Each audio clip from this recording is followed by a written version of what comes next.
disebutkan penerimaan guru diutamakan melalui P3K untuk memenuhi kebutuhan guru dengan cepat. Apakah sistem ini bisa mempercepat kebutuhan guru nasional dan bagaimana nasib guru honorer ke depannya? Sudah bersama kami bergabung melalui sambungan Zoom Sesditjen Guru dan Tenaga Kependidikan Kemendikbud, Nunu Suryani. Selamat sore Bu Nunu. Bu Nunu, jadi ini seperti yang dikatakan Mendikbud bahwa fokus tahun ini adalah perekrutan guru honorer sampai dengan kapasitas 1 juta guru melalui jalur PPPK atau P3K begitu. Apa sebenarnya yang menjadi alasan mendasar kemudian menggunakan atau memprioritaskan status P3K? Terima kasih Mbak Zakia. Jadi sebenarnya perlu diluruskan ya informasinya bahwa informasi CPNS kedepannya tetap ada. Jadi informasi CPNS bagi guru tetap akan ada kedepannya. Namun saat ini fokusnya pada perekrutan pemenuhan kebutuhan guru yang saat ini dihitung lebih dari 1 juta. Nah, kita ketahui bahwa guru P3K atau guru honorer atau siapa saja yang bisa memenuhi atau mengikuti seleksi itu adalah guru honorer yang kita ketahui kalau syarat secara administrasi untuk menjadi CPNS itu banyak yang tidak bisa memenuhi, Mbak. Jadi ada yang usianya bahkan 50 tahun dan mereka yang sudah mengabdi lama sekali di dunia pendidikan. Jadi perekrutan guru P3K ini sebenarnya yang dimaksudkan untuk memperjuangkan agar para guru mendapatkan kesempatan untuk memperjelas status dan meningkatkan kesejahteraannya. Nah, tentunya kalau mereka itu banyak yang umurnya di atas 35, Mbak. Sementara CPNS itu sendiri harus di bawah 35.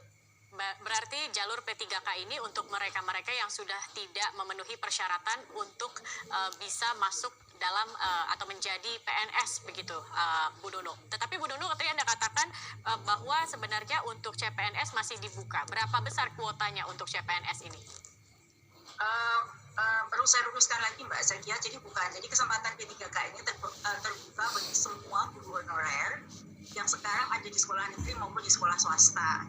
Jadi mereka juga ex-PHK 2 juga boleh, atau lulusan fresh graduate dari yang sudah memiliki sertifikat PPG itu juga boleh.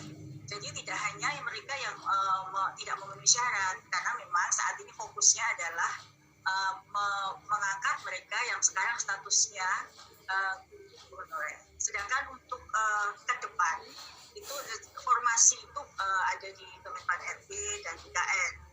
Tapi saat ini tahun 2021 fokusnya adalah memenuhi kebutuhan berdasarkan perhitungan kami lebih dari 1 juta yang sekarang berstatus guru honorer maupun ex-PHK.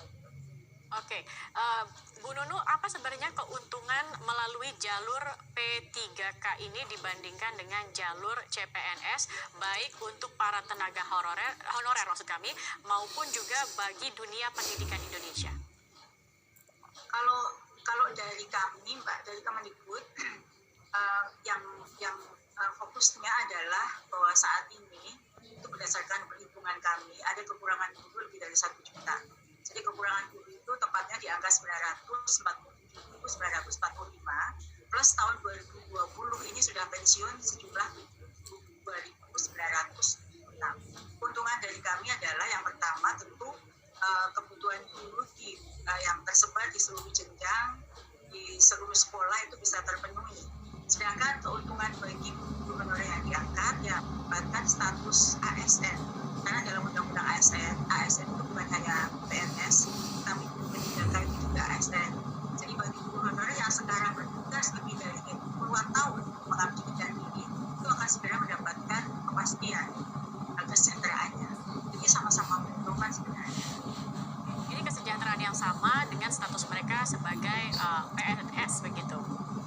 Ya, karena kalau di undang-undang ASN kan status P3K itu juga mendapatkan hak yang sama sebagaimana yang sudah disampaikan oleh Presiden Jokowi awal tadi.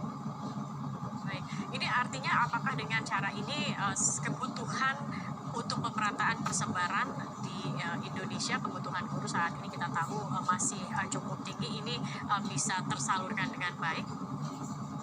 Ya, harapannya seperti itu, Mbak. Jadi kami pada saat itu menyampaikan kepada publik jumlah kebutuhan 1 juta itu sudah berdasarkan perhitungan yang matang. Jadi kami bisa menunjukkan data